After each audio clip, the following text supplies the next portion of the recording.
What is up, IndyCar fans? Welcome into the 2026 season. I'm Kyle Benjamin on behalf of Frontstretch, and this edition of the Pit Straight. I'm joined tonight by Wyatt Watson, Alex Gins, and Tom Blackburn. Fellas, the first time we've all been together in a setting like this since we were at the season finale in 2025 at Nashville Super Speedway. It was extremely hot. Joseph Newgarden won the race. Alex Below, officially wrapped up the hardware.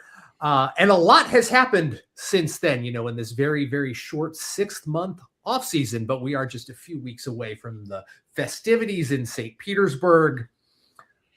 I'm just going to open the floor up. Whoever wants to go first can go first. What's the biggest news of the offseason?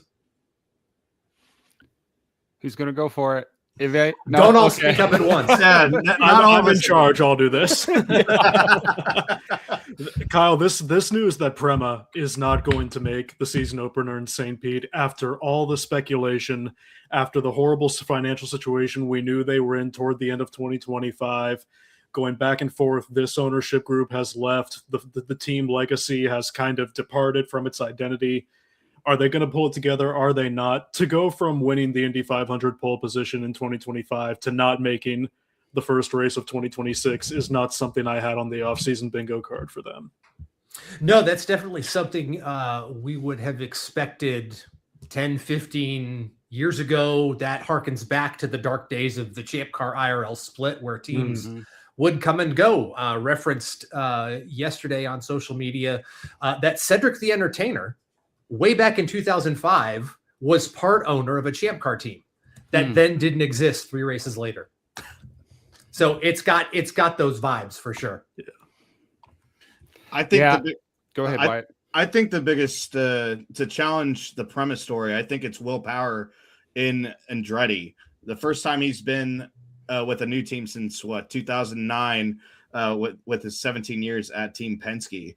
Now he steps into the ride that was he inherits from Colton Herta, the number 26, and has expectations to fight with teammate Kyle Kirkwood to see who's the true leader in that Andretti garage. And going into a place like St. Pete, where Will Power being really good at street course racing, Kyle Kirkwood also being very formidable on the streets, it's going to be interesting to see who can take control early going into St. Pete and Team Andretti.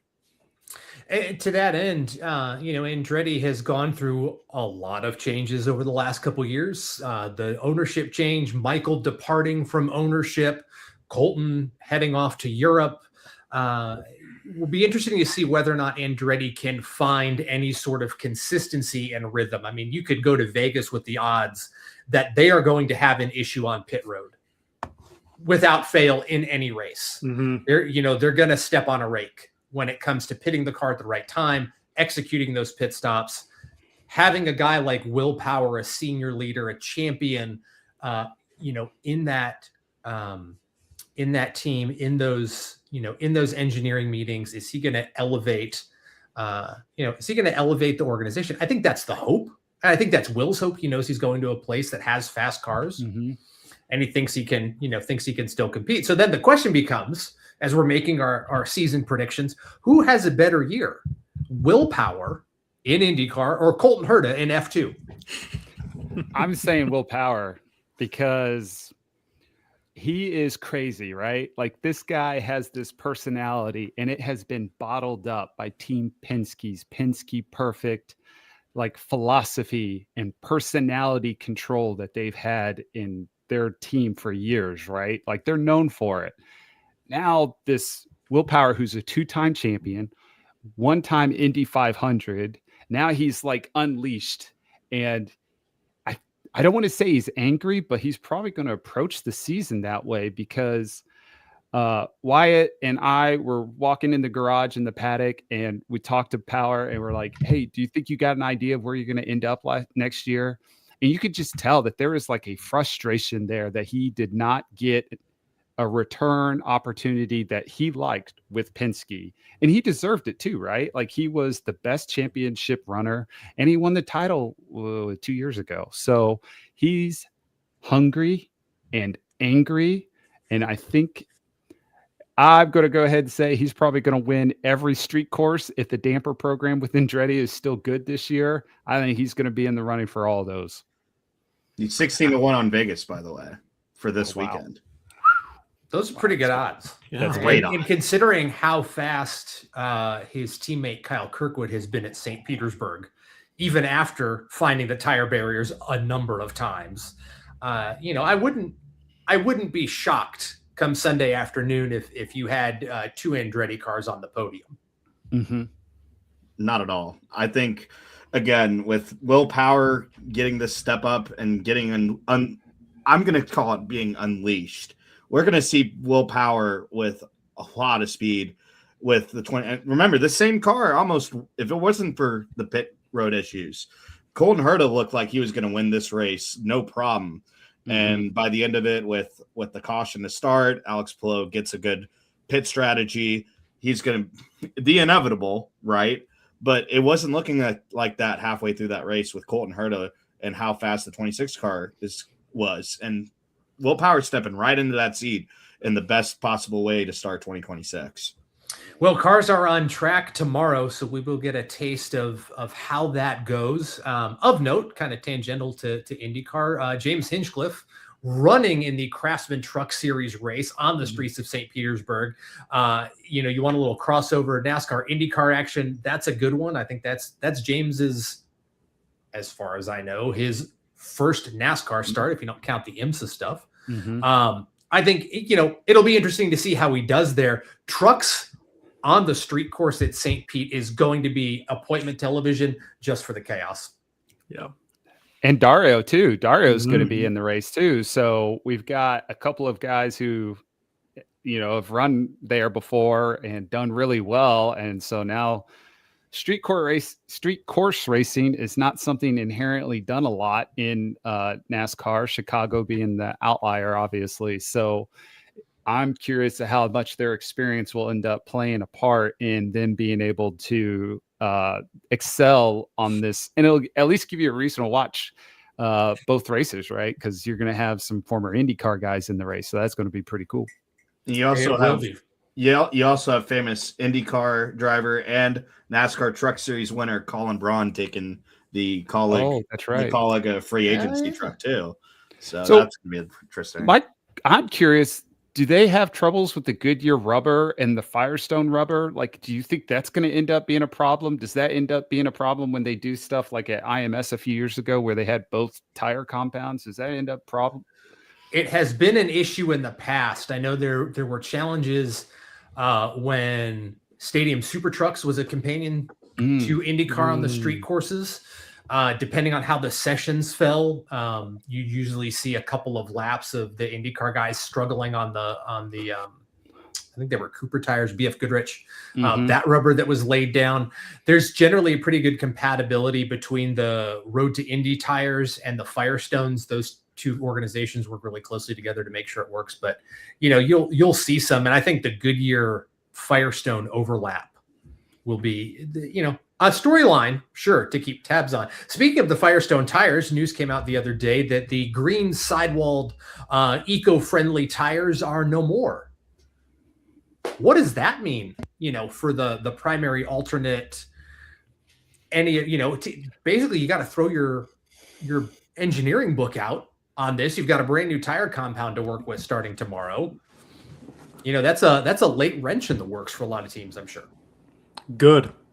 Yeah, no, fair enough. Really good. Yeah. And I only say that because in the past couple of years, we've seen that IndyCar has, let's not say they've gotten ahead of the problem necessarily, but they've caught it in its early stages. And we've been lengthening races to try to promote tire strategies. This has kind of become predictable on the street and road courses over the past few years. So while I hope that we don't end up in some of, the horrible resin and PJ1 situations that the fine folks at NASCAR have waltzed into so willingly and predictably, hopefully this will at least introduce some unpredictability and interesting strategy scrambles. They got to use the Reds. They got to use the Reds twice too in the race. That's true as well. Yeah. Yeah. The PJ1 did put on the final IndyCar race at Texas a few years ago. It really made that race pretty good. Yeah. Happy accident. Yeah, exactly. And they immediately lost it. Yeah. IndyCar. That's a. All right, so we've talked about Will Power at Andretti. His replacement, David Malukas. Malukas' third team in 3 years. Yeah. Yeah. My math is correct. You're right. No, you got it. Yeah. Third team in 3 years. Fourth team in 4 years, I believe, too. Actually, fifth team in 4 years if you count McLaren. Yeah. Poor guy. So he's been around. For a guy who hasn't been around a lot, he's been around. Yeah. What are his expectations? Because he was incredibly fast at Foyt last year, was a threat to contend at Nashville. Unfortunately, we didn't really get to see what that car could do because he was taken out early on in that race. But I would imagine the expectations for him stepping into the 12 car are incredibly high. I think if he doesn't win at least 3 races, it will be considered a failure of a season. 3 races. That's a big. I think that's a big number. But I personally have David Malukas as my early Indy 500 favorite. He looked great in that race. He did look good at St. Louis. That's his best track in my opinion. He was fast in the first session at Phoenix in the early testing there. Yeah, he's in Team Penske's number 12 ride. I would say the flagship car for them in that program. And he's the first new driver since Scott McLaughlin entered the scene in the 3. And I think he's giving a breath of fresh air to Team Penske and it's going to be him and Scott McLaughlin carrying the banner throughout 2026. Joseph Newgarden being in a contract here, I think has felt the pressure.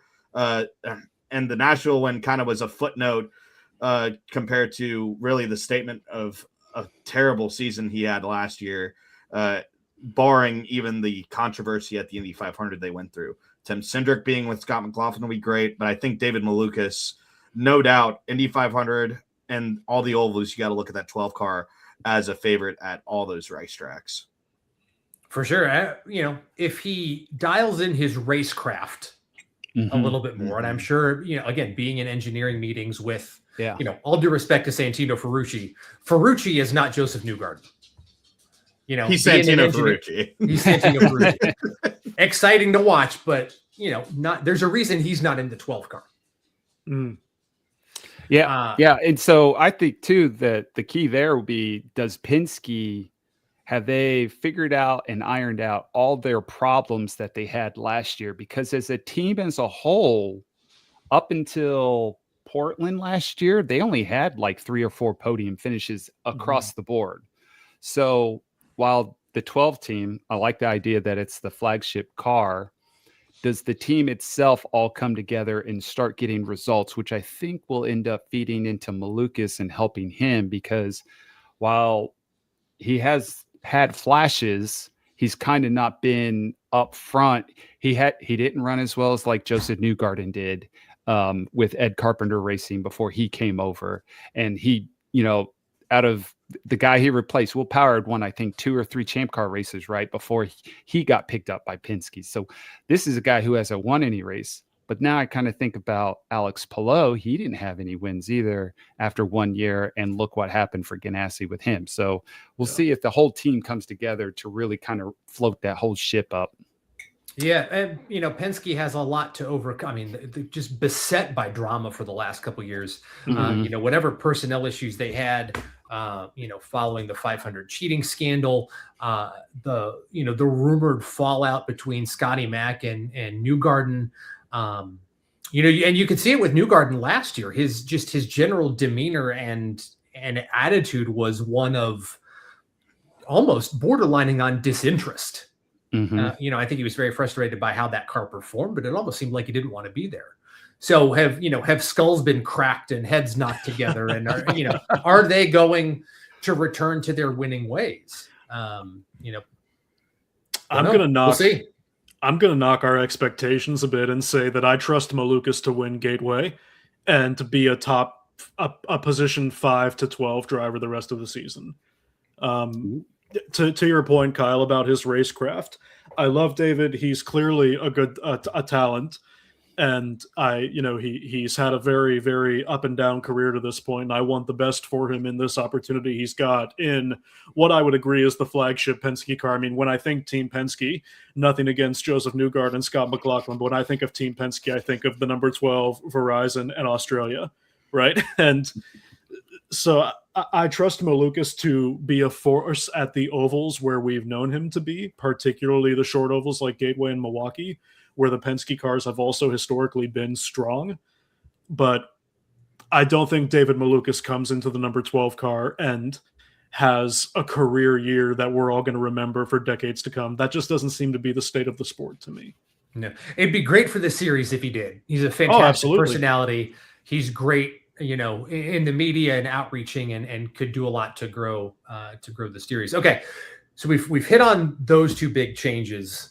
I think the next question is Alex Palou.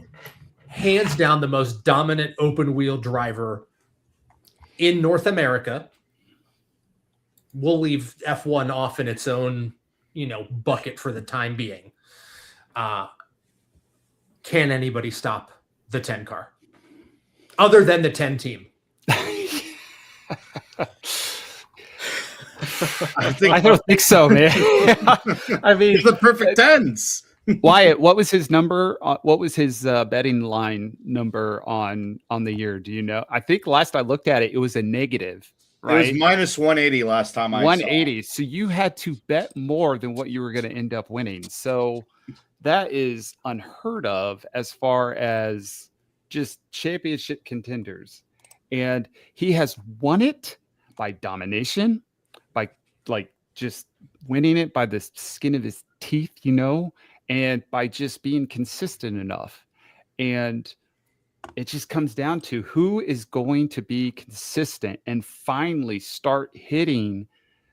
You can't just be great at one track with Palou now, because we talked about it for years. Like, he's got to win an oval. Well, Bubba's won now. Like, old boy has won on ovals now. So he has this figured out. Not only has he won, he's won the biggest oval. So whoever's going to do it has to be good across the board. And I kind of think Kyle Kirkwood kind of started getting a little bit about that. And with Power coming on board, does that bring that experience level? Because the previous teammate would have been, Colton Herta. Does that bring that experience level there, setup wise, experience, to help lift him too and that whole team? And now Kyle is able to compete and get, he's fast already. Can he finally be consistent enough to win 4 or 5 races? Because you can't do it off 3 wins. He did it last year and it didn't work. And this is Kirkwood's 5th season in IndyCar. You throw away he had a few starts here and there before the pandemic. That was a long time ago. And so I'm reaching way back in the depths of the memory. He lost a season because Indy Next went away. Mm-hmm. Yeah, that's right. And then he was with Foyt in 22. Mm-hmm. In 22. So in 21, he was with Coyne. No, 22 was his rookie year. 22 was okay. So he did in the Foyt rocket car. Yeah, that's right. He got pawned off to him. Yeah. Yes. So he's now in his 5th year. I think this is the season where he's really got to start meeting those expectations that everyone had for him coming out of his road to Indy dominance. Or you start wondering, okay, is he just, is he a perennial 5th place driver? And again, the talent in IndyCar is, that top 10 is really, really, really good. It's hard to find a slot. Yeah. Mm-hmm. It's hard to break into, like you're saying. I mean, he's coming up on 69 starts this weekend in IndyCar. Wow. And nice. You bring in someone like Will Power that's been around for almost 2 decades. It's going to be tough. Now you have one of those, I'd say even top 5 IndyCar drivers in the paddock right now that you have to compete against as a teammate. It's going to benefit him, but it's going to be a battle between those two week to week. and Will Power, winner at Portland. Who knows if the Andretti car can compete at the natural road courses? The ovals. Kirkwood did get the win at St. Louis, albeit it was the craziest race of the season by a landslide. Yeah. But Power has, I just think Power's hungrier right now. Kirkwood had that good season, and there's definitely could be a consistency from the 2017, but introducing Will Power is going to bring a different dynamic to this Andretti team. Well, Kyle Kirkwood's stock is definitely going to skyrocket if he even, maybe I'm being too cynical here. If Kyle Kirkwood can even hold Power's feet to the fire across the full season. Now, look, we don't know if Power is a big personality, and he's kind of like a Fernando Alonso style guy in some ways, where I think he's great. He's a generational talent in his discipline, but I don't think anybody thinks easy guy to work with or easy guy to be a teammate to when they think of Will Power. And to Wyatt's point, I think this is going to benefit Kyle Kirkwood a lot more than it's going to challenge his position as the leader of Team Penske. I mean, nothing against Colton Herta whatsoever, but going from having Colton Herta as the senior guy at your team to having Will Power as the senior guy at your team, any driver worth their salt would learn a lot from that opportunity.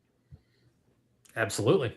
It's time for, I think it's time to see Kirkwood mature and start avoiding some of the mistakes he has. Yeah, he's been a victim of other people's mistakes in the past. But he had last year, kind of a few unforced errors. So I'm sure spending some time with Power is going to help alleviate those. Okay. As we wrap up our preseason discussion, McLaren is the new kid on the block, more or less. They've been an IndyCar team. They've been growing their program for a while. I think expectations, especially internally, have been high for them. And I think people give Pato O'Ward probably a lot more grace than is deserved for his talent level and what he can do with that car. Does McLaren enter into the conversation that is dominated by Ganassi and Penske this year? Not unless unless that number 6 or 7 car wins, I don't think, because that's what we're dealing with. That no other McLaren driver has won an IndyCar race, period, other than Pato O'Ward, to my knowledge.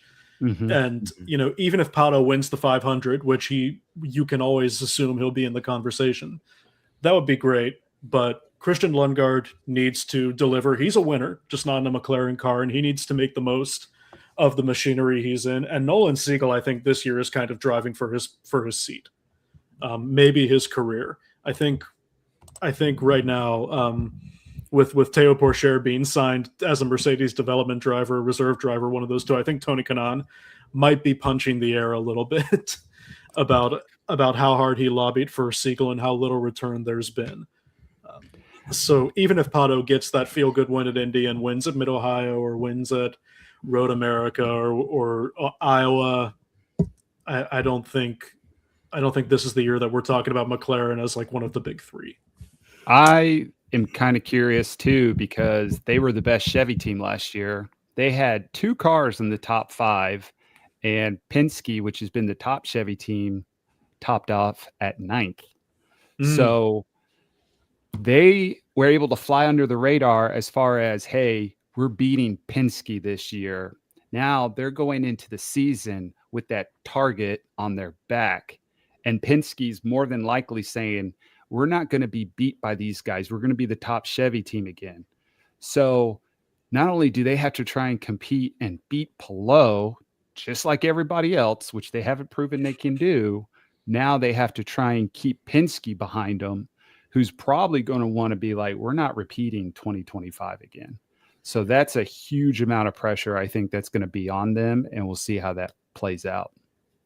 I'm going to say that it's going to be closer than y'all are projecting. I'm still going to say Penske's going to bring back their A game and be the best Chevrolet team. But it's not like McLaren's going to go 2026 winless. I think obviously O'Ward's going to get – I think he's going to get at least 2 is what I'm projecting. And I think Lundgaard's going to get 1. he showed real good speed, especially when the track gets hot. He was up front and competing with the likes of Pillow. And I know we don't have thermal anymore. Yeah. And, oh no. Yeah. Oh no. Right. Oh no. Oh, What? we're all devastated by that. yeah. I think where you're going with this, Wyatt. Talk about an opportunity for McLaren to win. Ryan Hunter-Reay in that fourth car at Indy. Right. Yeah. I mean, That'll that's be fun to scary. see. Yes. After what he looked like with Dreyer Reinbold in that Twice. race, unbelievable. Yes. Unbelievable. That's a guy who hasn't forgotten how to get around that, regardless of whatever team he's driving in. It's incredible at his age. Yeah, what do you say? What are you saying about the old guys? Tom, exactly. you and I are fellow old guys. You know, Kyle, it's funny you say that because as Tom said that, I was glass. kind of thinking, Kyle kind of looks like our HR. So So I thought you'd take it as a compliment. You do. Yeah. I got to put my eyeglasses on, man. I was going to say, having spent a lot of time in the time that I've been around open wheel racing from, back in the Champ Car days and doing F4 and F3 TV and then working for Honda. There are a lot of things I'd rather do than chat with Ryan Hunter-Reay. But I'm, as a race fan, thrilled to see him in a car that can contend, in a program that can contend. I mean, that's just it. He's an excellent race car driver, an excellent driver at the Indy 500. So it'll be exciting to see him get around. Expectations for the season. Rahal, Letterman, Lanigan. Ooh. Yeah. So Alex, I have, this is what I think. And so I have a leadership opinion about this, and it does have nothing to do with what they are going to do with their drivers. It comes down to, what did Jay Fry bring to the team through the offseason? What did they hired in, I didn't know this, they hired in a crap load of people from, I think McLaren it was, for Mick Schumacher's car. Like, they've got a bunch of talent there now.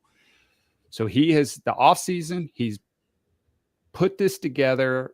He ran IndyCar very well, regardless of what a lot of critics said. I thought Jay Fry did a great job. Now he gets to run a team again, which from all the NASCAR folks know what he did over in NASCAR, right? So I think that they have the ability and the opportunity to do better. And I'm going to set the bar really low. They will not put a car in the last row of the Indy 500 this year. Yes, Boom. they will. Calling it. Okay. You're wrong. Fine. I'll see you in May. Let's go. That's right. This is a bit of random trivia. There are 4 former F1 drivers in the IndyCar field this year. Oh, wow. Schumacher, Grosjean, yeah. 4. Felix? No, Felix wasn't in. Marcus Ericsson. Marcus Ericsson. Ericsson. Oh, that's obvious. Wait a minute. Who's the 4th? This is embarrassing. Hang on. Oh, Rossi. And Alexander Rossi. Alexander Rossi. Okay. Whoa, Alexander Rossi. Kyle F1 knew what star. it was. Okay. He's sitting there smirking. He's like, oh, Famous man, I F1 get it. driver. Alexander Rossi drove the 2015 Singapore Grand Prix. Forgive me. No, Hey, I remember. Yeah. he's got more F1 starts than Colton Herta. He's got more And- F1 starts than me. Did the Speaking of Comisato at the Indy Okay. 500, so it'll be the 5th guy. It'll so. be 5th, yeah. If there's any justice in this world. One sidebar on Rossi, fastest in the second session at Phoenix. I think ECR is going to be a little bit of a surprise on the ovals. Might get at least one of those, especially after what Christian Rasmussen showed at Milwaukee. They were bad fast. I mean, Rossi was 4th in that race. Mm-hmm. And they won a race last year, so I'm not sure that I would say that they'll be surprising this year. They did well last year. They just got to do it again. It did take an act of a higher power to get that rain. It's true. And That's fair, right? Yeah. I'll give you that. But another guy who's got to overcome the unforced errors is Alexander Rossi. Oh yeah. But 100. man, what a transformation Ed Carpenter Racing went through last year when, just 2 years ago in 2024, they were driving around sponsorless at some races. I mean, just establishing a financial bottom line and a continuity of staff that comes with that, I imagine, is good for any team. I think you're seeing it across the entire paddock, sans Prima, who's having challenges. But, there have been sponsors who have jumped on board with some of these teams, and there seems to be a little bit more financial equity growing in there. So, Fox has probably got a lot to do with that. 25 cars on the grid this year. We've got 4 new drivers. Grosjean, returning, but took a year off. 2 brand new faces ish. Again, Grosjean coming back at Coin. We've got Mick Schumacher, which I think is a very quiet story. Will be interesting to see how well he adapts to these cars, but the pedigree, and I think there will be a lot of international eyeballs on the IndyCar series this year, thanks to him. Rinus VeeKay is in a new seat this year with Juncos. Curious to see how those guys do. New faces in new places is always interesting. And got to give the nod to the 8-car livery of the year contender. Oh yeah, Oh yeah. oh yes. Kiffin Simpson is going to look great this year in the Sunoco Chevrolet. I don't know if we've. Sorry, what? I was about to say he got the podium last year and kind of had for himself kind of a breakout season from what his rookie year looked like. I think he can make the next step, and I guess I think 2 podiums is his next goal, maybe even 3 with that 8-car. Don't be surprised. 3 top 5s for the last year.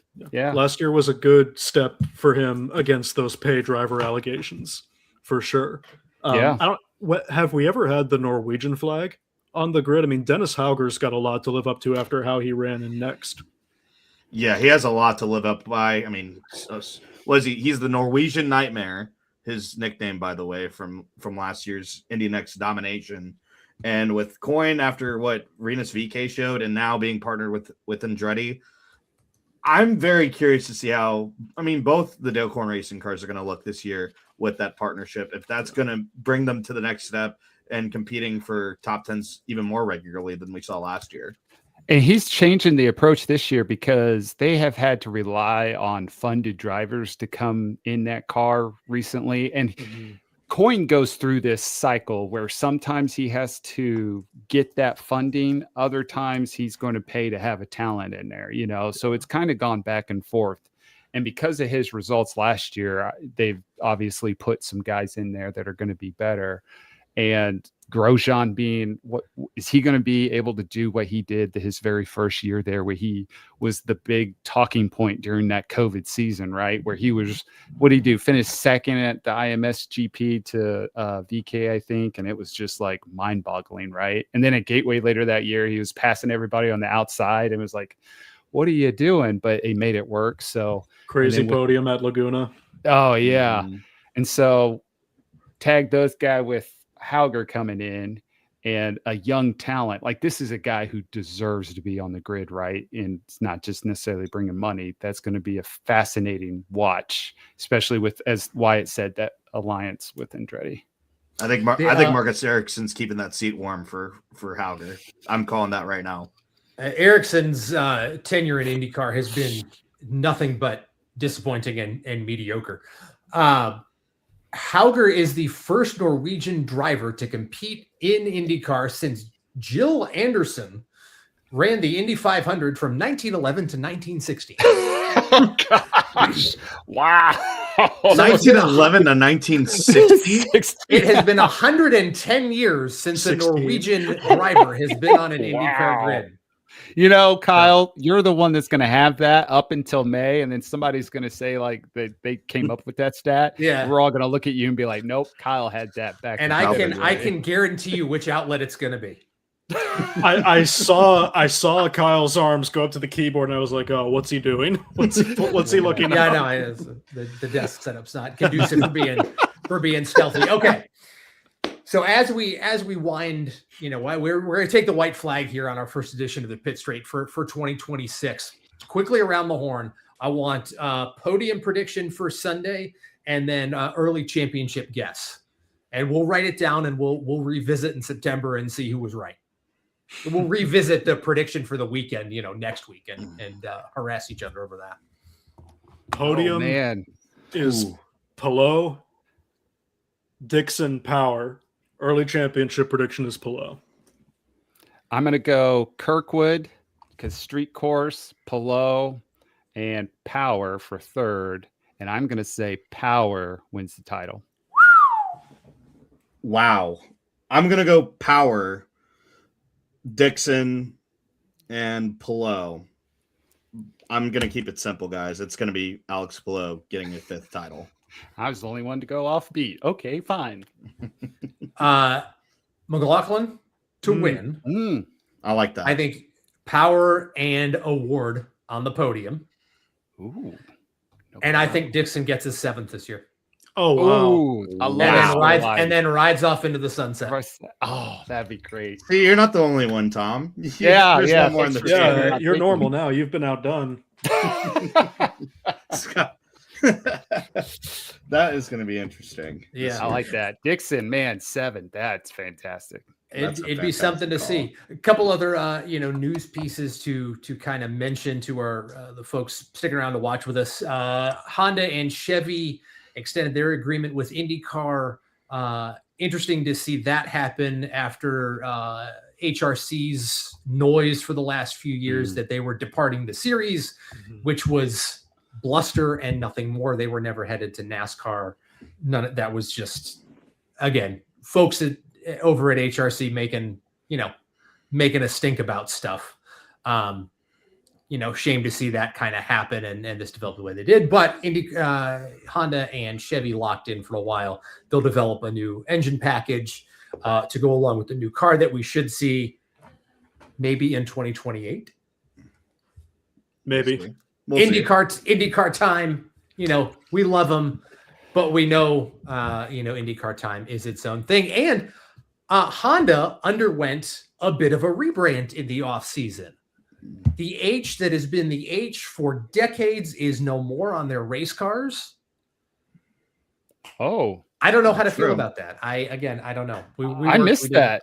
You missed that? Yeah, I missed that. What they changed it to? It's like it's more modern, like simplified looking H. It is a much wider H. It's not in the box. Oh, it's I'll literally get my kind of Google like that. degree. Look it up. Yeah. Yeah, do you remember Blackburn, what Kia did a couple of years ago? Yeah. Oh, 9-inch nails. It's in a similar vein. Yeah. I've always been a Toyota guy myself, though, so Oh my gosh! Yeah, I haven't had see any it. skin in this for a while. Yeah. It looks So like if you're- a bathtub. Yeah. So if you're watching this weekend, no, there's not a new OEM on the grid. Honda has just redone their iconic H. Okay. Final thoughts. Anybody got anything else, or have we caused enough chaos for our opening show? One more thing we haven't mentioned: Kyle Collette, the other rookie for AJ Foyt. That's a lot of people have said he's a rookie of the year candidate. I'm going to lean towards Hauger though, with how he looked last year and with that Andretti partnership with DCR. But Kyle Collette in the number 4 is a new one as well. Only 3 rookies on the grid. Yeah, It's one more than last year. It is one more than last year. a lot of talent just sticking around. That's good. That's good. Honey, we're getting the band back together. We are back. We are back. Okay, well, and final thought, because we've touched on everybody but Meyer Shank Racing. Oh yeah, take me higher. Again, livery of the year contenders. The Oh, yeah. Sirius XM partnership brings a lot of cool stuff to the 60 car. They have won some marquee races. I mean, Mike Shank is an Indy 500 champion with Castro Neves. Their sports car program is second to none. Mm-hmm. What does their IndyCar program need to get over that hump and get in the conversation? I mean, they'll probably never be Ganassi, Penske level, but they can become I think they can become a 1A Honda program for sure. They need to become the 5th best team on the grid, which would put them behind Ganassi, Penske, McLaren, and Andretti. And they need to be competing with Andretti as that 2nd best Honda. To do that, they need wins. And with Felix, they've been able to knock off some poles. Now they have to get leading laps. So for them to win, it's not just, coming out and winning the Indy 500 in the last quarter of the race, like Castro Neves did that year. They need to be running up front. So we need to see some more of that up front, leading, controlling pit strategy. That's one thing they've kind of challenged on, is they're just not calling great pit strategy. And so that's what they'll need. I think Marcus Armstrong is a dark horse to win a race this year, especially on either a street course. He's shown really good pace at Road America in the past. And I think he was starting to get in his groove. Remember, he did get a podium at Iowa, not here anymore, and on an oval. He's regarded as oval racer Marcus Armstrong rather by one David Land. But I think he can get one, and it might surprise some people this year that what he's going to show in the 66 car.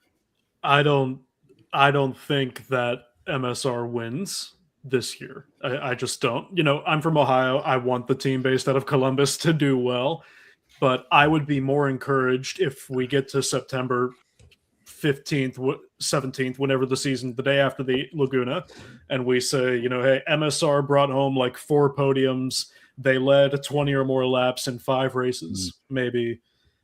I would rather see that slow proof of concept for them, for want of a better term, than to say that they, just happened into a win. And the team's level of performance overall has not meaningfully moved. I think this will be the first season since they went full-time in IndyCar that they've had returning drivers in the same in both cars. Yeah. In both cars. You're right. Elio was a constant, but his other teammate waffled a bunch. I mean, there was the Tom Blomqvist experience that was short-lived. Pagenaud got injured. Yeah, Pagenaud got injured. Rosenquist was paired with Elio, and now Rosenquist and Armstrong. I think this is their.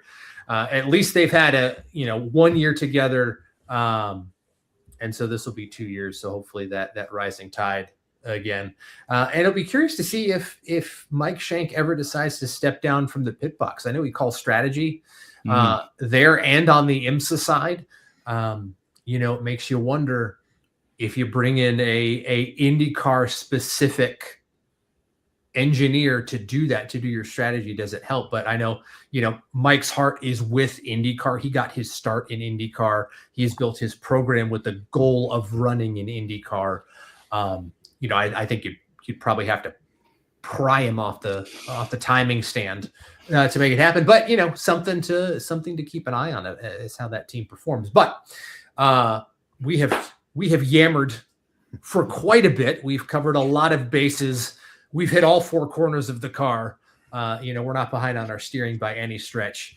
So I think that, I think we'll wrap it up. We'll put a pin in this one until St. Pete runs and we reconvene sometime next week to break down the action at St. Petersburg. But for those of you watching along with us, thanks for joining this, preliminary, the P1 or FP1 of the pit straight for 2026. The IndyCar Cars and Stars are on track tomorrow at 1:30 Eastern from the streets of St. Petersburg. Our fearless leader, Tom Bowles, will be down there with Fox Sports.